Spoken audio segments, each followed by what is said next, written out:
Jacques Latour, assassino condenado pelo Tribunal de Justiça de Foix, executado em setembro de 1864. Numa reunião espírita de 7 a 8 pessoas, que ocorreu em Bruxelas em 13 de setembro de 1864 e à qual assistíamos, uma senhora médium foi rogada a escrever.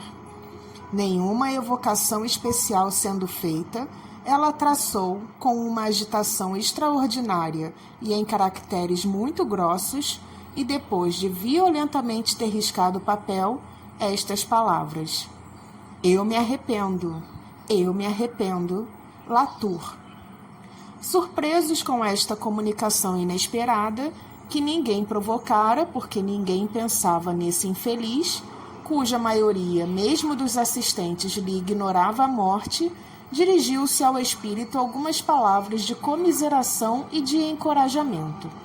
Depois se lhe fez esta pergunta: Que motivo vos levou a vir entre nós antes que alhures, uma vez que não vos chamamos? O médium, que é também médium falante, respondeu de viva voz: Vi que sois almas compadecentes e que tendes piedade de mim, ao passo que outros me evocam mais por curiosidade que por verdadeira caridade, ou então se afastam de mim com horror. Então começou uma cena indescritível, que não durou menos que meia hora. O médium, juntando a palavra, os gestos e a expressão da fisionomia, é evidente que o espírito se identificou com a sua pessoa. Às vezes, seus acentos de desespero são tão dilacerantes, pinta as suas angústias e os seus sofrimentos com um tom tão doloroso, as suas súplicas são tão veementes, que todos os assistentes, com isso, estão profundamente emocionados. Alguns se assustaram mesmo com a superexcitação do médium, mas pensamos que a comunicação de um espírito que se arrepende e que implora a piedade não oferece nenhum perigo. Se ele tomou os órgãos do médium, foi para melhor pintar a sua situação e interessar mais a sua sorte, mas não como os espíritos obsessores e possessivos, em vista de se apossar dele para dominá-lo. Sem dúvida, isso lhe foi permitido no seu próprio interesse, e talvez também para a instrução das pessoas presentes. Ele exclamou: Oh, sim, da piedade, tenho muita necessidade dela, porque não sei o que eu sofro. Não o sabeis, não podeis compreendê-lo, é horrível. A guilhotina, o que é isso, ao lado do que suporto agora? Não é nada, é um instante. Mas este fogo que me devora é pior. É uma morte contínua. É um sofrimento que não deixa trégua nem repouso, que não tem fim. E minhas vítimas que estão ali ao meu redor, que mostram as suas feridas, que me perseguem com os seus olhares, elas estão ali, diante de mim. Eu as vejo todas. Sim, todas. Eu as vejo todas. Não posso evitá-las. E esse mar de sangue, e esse ouro manchado de sangue, tudo está ali, sempre diante de mim. Sentis o odor do sangue, sempre do sangue. Ei-las, essas pobres vítimas, elas me imploraram, e eu, sem piedade, eu firo sempre. O sangue me embriaga. Eu acreditava que depois de minha morte tudo estaria acabado. Foi porque desafiei o suplício, desafiei a Deus e reneguei-o. E eis que, quando me acreditava aniquilado para sempre, um despertar terrível se fez. Oh, sim, terrível! Estou cercado de cadáveres, de rostos ameaçadores. Eu caminho no sangue. Acreditava estar morto e eu vivo. É terrível, é horrível, mais horrível que todos os suplícios da terra. Oh, se todos os homens pudessem saber o que há além da vida, saberiam o quanto custa fazer o mal. Não haveria mais assassinos, mais criminosos, mais malfeitores. Eu gostaria que todos os assassinos pudessem ver o que vejo e o que suporto. Oh, não, eles não o seriam mais. É muito terrível sofrer o que eu sofro. Sei bem que eu o mereci, ó meu Deus, porque não tive piedade de minhas vítimas. Eu repeli as suas mãos suplicantes quando elas me pediam para poupá-las. Sim, eu mesmo fui cruel. Eu, covardemente, as matei para ter o seu ouro. Fui impiedoso, vos reneguei, blasfemei sobre o seu santo nome, quis atordoar-me. Por isso, queria me persuadir de que vós não existíeis. Oh, meu Deus, eu sou um grande criminoso. Eu o compreendo agora, mas não tereis piedade de mim? Sois Deus, quer dizer, a bondade, a misericórdia, sois todo-poderoso. Piedade, Senhor, ó, piedade, piedade, isso vos peço. Não sede inflexível. Livrai-me desta visão odiosa, destas imagens horríveis, deste sangue, de minhas vítimas, cujos olhares me penetram até o coração como golpes de punhal. Vós que estáis aqui, que escutai-me, sois boas almas, almas caridosas. Sim, eu o vejo. Tereis piedade de mim, não é? Orareis por mim.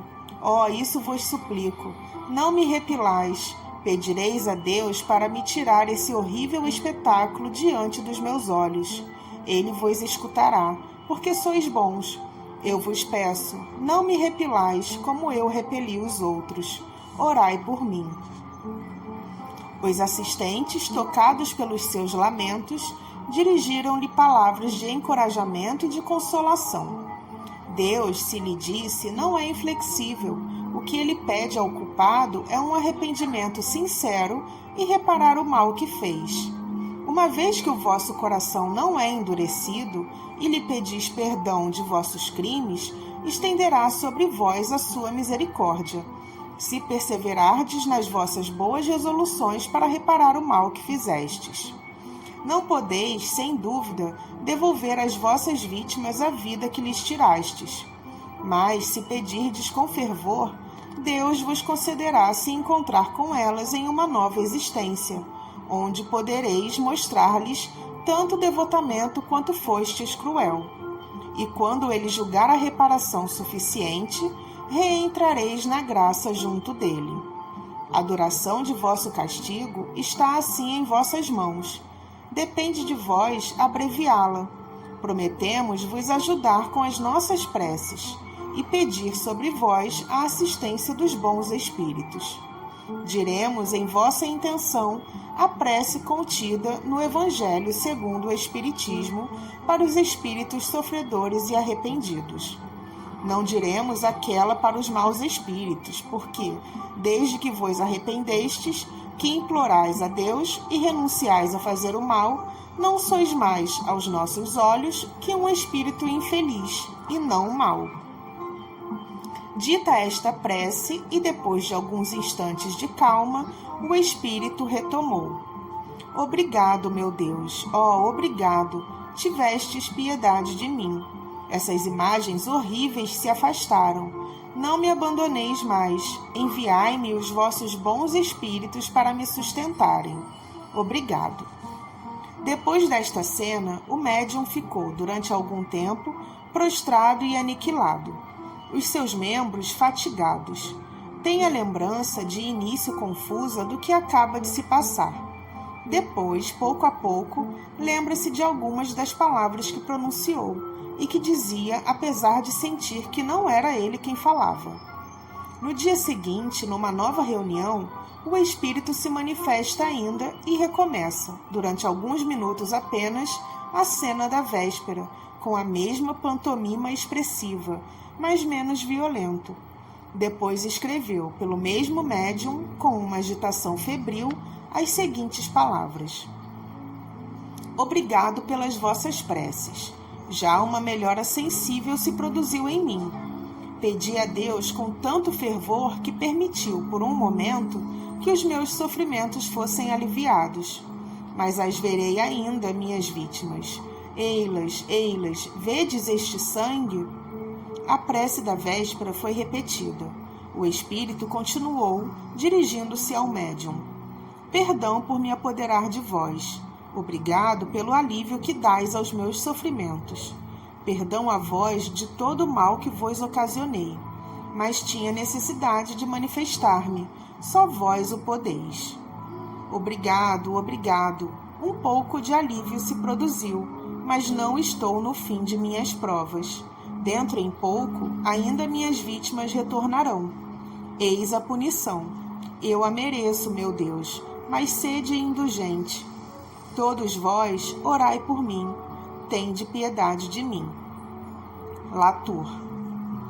Um membro da Sociedade Espírita de Paris que orara por esse infeliz espírito e o evocara, dele obteve as comunicações seguintes em diferentes intervalos. 1. Fui evocado quase imediatamente depois de minha morte, e não pude comunicar-me em seguida, mas muitos espíritos levianos tomaram o meu nome e o meu lugar. Aproveitei a presença em Bruxelas do presidente da Sociedade de Paris e, com a permissão de espíritos superiores, comuniquei-me.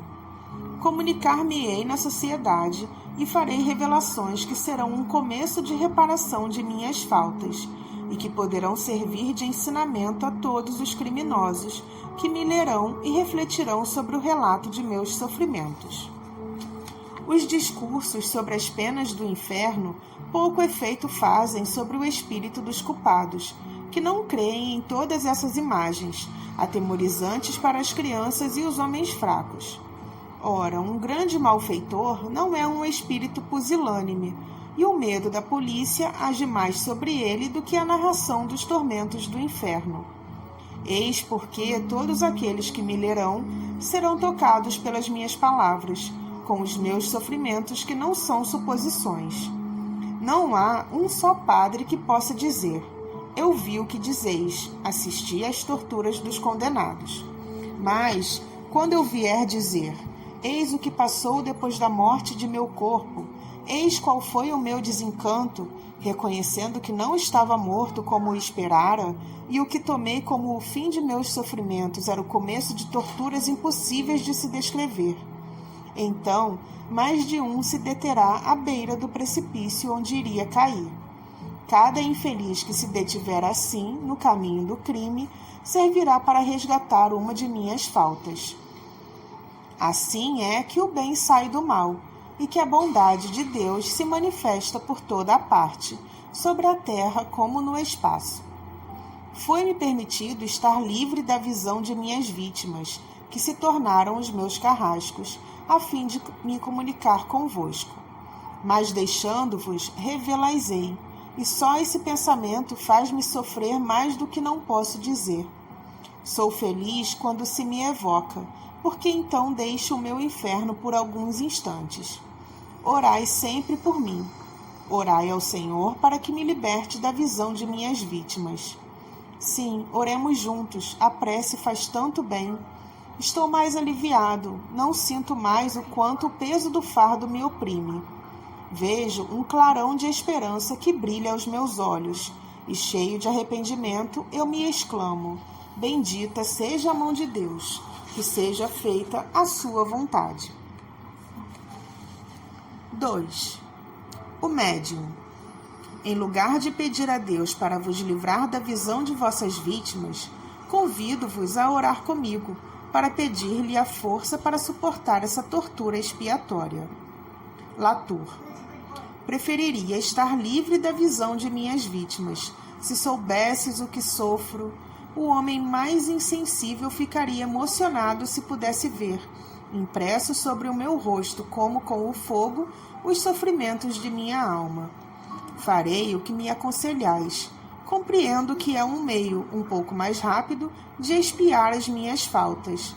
É como uma operação dolorosa que deve devolver a saúde ao meu corpo bem doente. Ah, se os culpados da terra pudessem me ver, quanto ficariam atemorizados com as consequências de seus crimes que, ocultos aos olhos dos homens, são vistos pelos espíritos. Quanto a ignorância é fatal a tantas pobres pessoas. Que responsabilidade assumem aqueles que recusam a instrução às classes pobres da sociedade? Creem que com os soldados e a polícia podem prevenir os crimes. Como estão errados. 3. Os sofrimentos que suporto são horríveis, mas depois de vossas preces eu me sinto assistido pelos bons espíritos, que me dizem para esperar. Compreendo a eficácia do remédio heróico que me aconselhastes, e peço ao Senhor dar-me a força para suportar esta dura expiação. Ela é igual, posso dizê-lo, ao mal que fiz. Não quero procurar desculpar os meus crimes, mas, ao menos, salvo alguns instantes de terror que precederam, para cada uma de minhas vítimas, o momento da morte. A dor, uma vez cometido o crime, cessou para elas, e aquelas que terminaram as suas provas terrestres foram receber a recompensa que as esperava. Mas, depois do meu retorno ao mundo dos espíritos, não cessei, exceto nos momentos bem curtos em que me comuniquei, de sofrer as dores do inferno. Os padres, apesar de seu quadro atemorizante das penas que sentem os condenados, não têm senão uma ideia bem fraca dos verdadeiros sofrimentos que a justiça de Deus inflige aos seus filhos que violaram a sua lei de amor e de caridade. Como fazer crer a pessoas razoáveis que uma alma, quer dizer, alguma coisa que não é material, possa sofrer ao contato do fogo material? É absurdo, e eis porque tantos criminosos se riem dessas pinturas fantásticas do inferno. Mas não ocorre o mesmo com a dor moral que o condenado suporta depois da morte física. Orai por mim, para que o desespero não se apodere de mim. 4. Eu vos agradeço pelo objetivo que me fizestes entrever, objetivo glorioso ao qual sei que chegarei quando estiver purificado. Sofro muito e, entretanto, parece-me que os meus sofrimentos diminuem. Não posso acreditar que, no mundo dos espíritos, a dor diminua porque se habitua com ela pouco a pouco. Não, compreendo que as vossas boas preces aumentaram as minhas forças, e se as minhas dores são as mesmas, minha força sendo maior, sofro menos. Meu pensamento se transfere para a minha última existência sobre as faltas que evitaria se soubesse orar. Hoje, compreendo a eficácia da prece. Compreendo a força dessas mulheres honestas e piedosas, fracas segundo a carne, mas fortes pela fé. Compreendo esse mistério que os pseudo-sábios da terra não compreendem. Prece. Só esta palavra excita a risada dos espíritos fortes. Eu os espero no mundo, e quando o véu se lhes oculta a verdade se rasgar para eles, a seu turno virão se prosternar aos pés do Eterno, que desconheceram e ficarão felizes em se humilharem para se isentarem de seus pecados e de seus crimes. Compreenderão a virtude da prece. Orar é amar, amar é orar. Então eles amarão o Senhor e lhe dirigirão as suas preces de amor e de reconhecimento. E, regenerados pelo sofrimento, porque deverão sofrer, pedirão como eu para ter a força de expiar e de sofrer.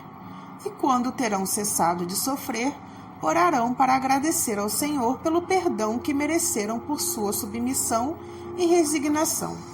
Oremos, irmão, para me fortificar mais.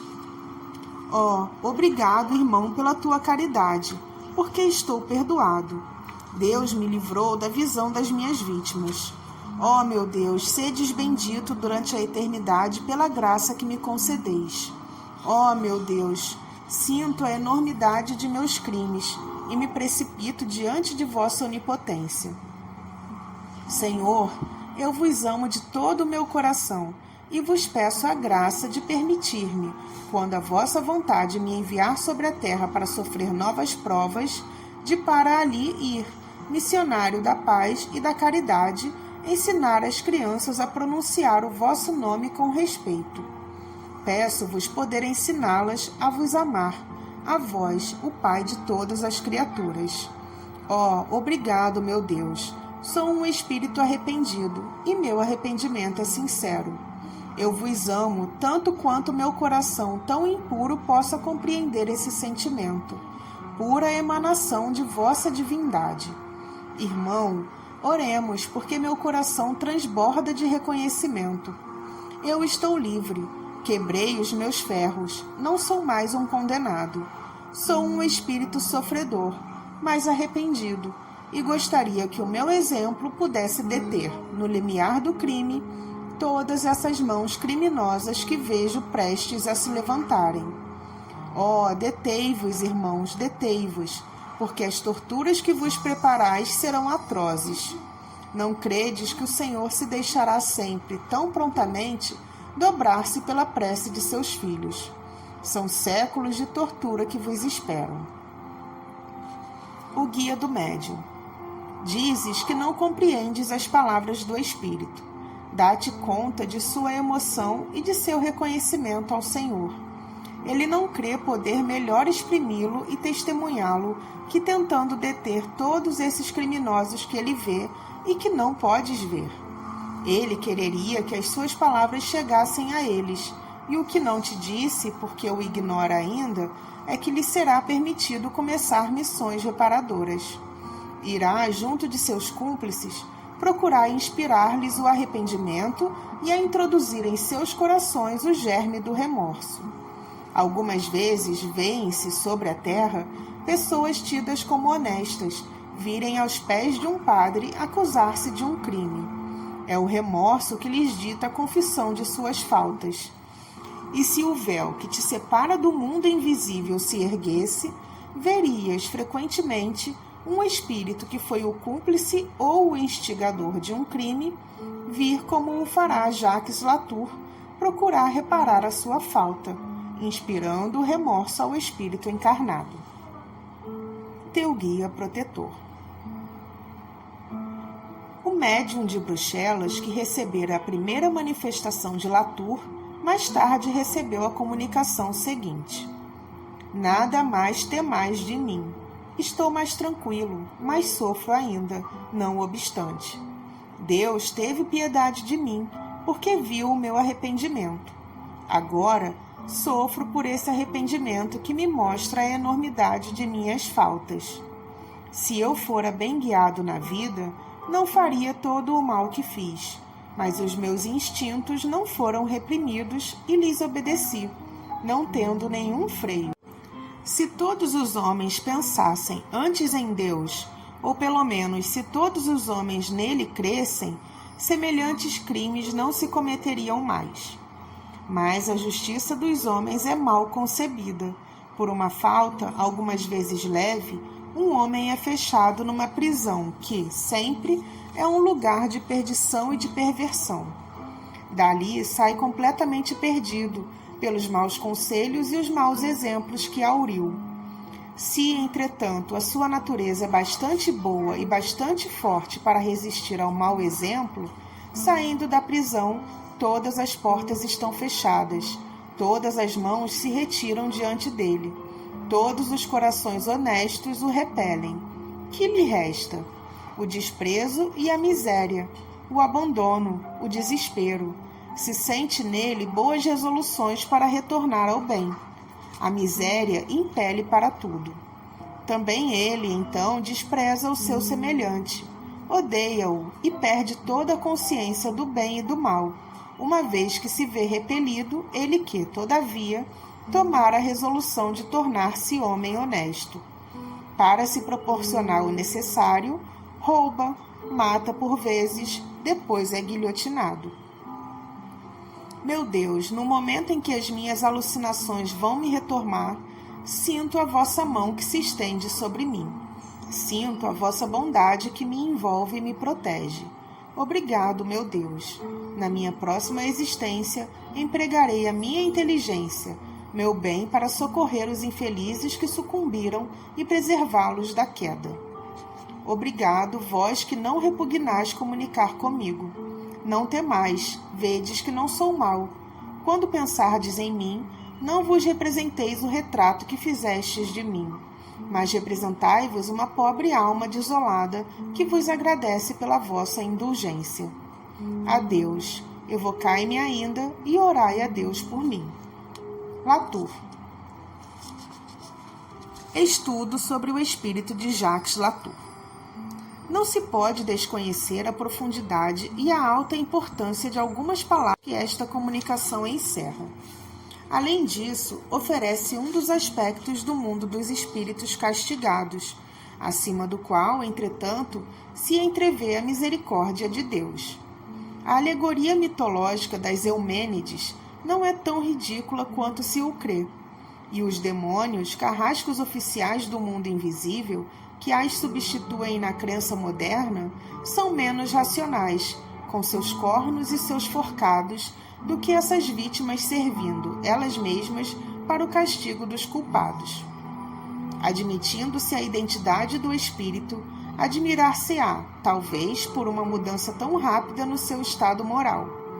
Foi assim que fizemos notar, numa outra ocasião, que há, frequentemente, mais recursos num espírito brutalmente mau que naquele que é dominado pelo orgulho, ou que esconde os seus vícios sob o manto da hipocrisia. Esse pronto retorno a melhores sentimentos indica uma natureza mais selvagem que perversa, a qual não falta senão uma boa direção. Comparando a sua linguagem com a de um outro criminoso mencionado adiante, sob o título de Castigo pela Luz, é fácil ver qual dos dois é o mais avançado moralmente, apesar da diferença de sua instrução e de sua posição social. Um obedecia a um instinto natural de ferocidade, a uma espécie de superexcitação, ao passo que o outro punha na perpetração de seus crimes a calma e o sangue frio de uma lenta e perseverante combinação, e, depois de sua morte, afrontava ainda o castigo por orgulho. Ele sofre, mas não quer nisso convir.